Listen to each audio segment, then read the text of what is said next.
क्या इजराइल पर फिर से फटने जा रही है ईरान की मिसाइल? क्या तेल अवीव और हाइफा में फिर इसी तरह होगा हमला? क्या ईरान की मिसाइलों के आगे फिर ढह जाएगा इजराइल का डिफेंस सिस्टम?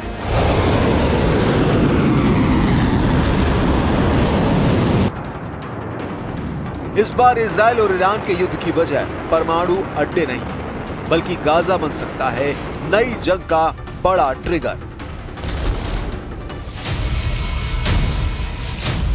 गाजा के हालात बता रहे हैं कि बर्तन में खत्म हो चुके खाने की तरह अब फिलिस्तीन को लेकर ईरान के साथ साथ यमन की भी बर्दाश्त करने की गुंजाइश खत्म होने जा रही है। नेतन्याहू के सामने फिर से दो मोर्चे सुपर एक्टिव हो सकते हैं। एक तरफ है यमन और दूसरी तरफ है ईरान। दोनों ही फ्रंट इजराइल के खिलाफ युद्ध के लिए दोबारा तैयार हो रहे हैं। यमन में हजारों लोग सड़कों पर उतरकर युद्ध के लिए ललकार रहे हैं, तो दूसरी तरफ नेतन्याहू के लिए फिक्र वाली खबर ईरान से है, क्योंकि ईरान की सड़कों पर अब आर या पार का नारा लगाया जा रहा है। क्या नेतन्याहू इन दोनों मोर्चों पर फिर से युद्ध लड़ने के लिए तैयार है? क्या ये डबल ट्रिगर इजराइल के लिए बहुत बड़ी मुसीबत बनने जा रही है?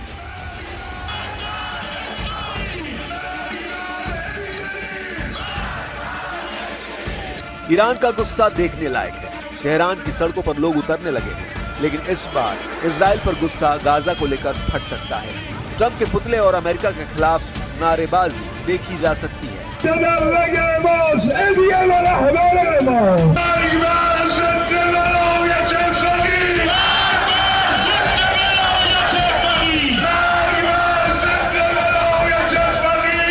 ईरान में इजराइल और अमेरिका का सिर्फ झंडा ही नहीं जलाया जा रहा, ये ईरान की मिसाइल वाली वो आग है जो जून के महीने में पूरी दुनिया देख चुकी है।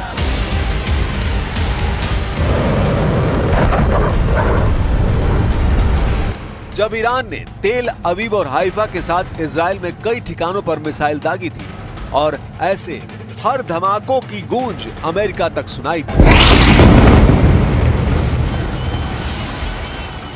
अब ईरान में मांग उठ रही है कि इजराइल को सबक सिखाना जरूरी है, क्योंकि गाजा में लाखों लोगों का खाना पीना बंद कर दिया गया है और अगर ईरान ने इस मौके पर इजराइल पर एक्शन नहीं लिया तो गाजा में लाखों लोगों की मौत होना तय है।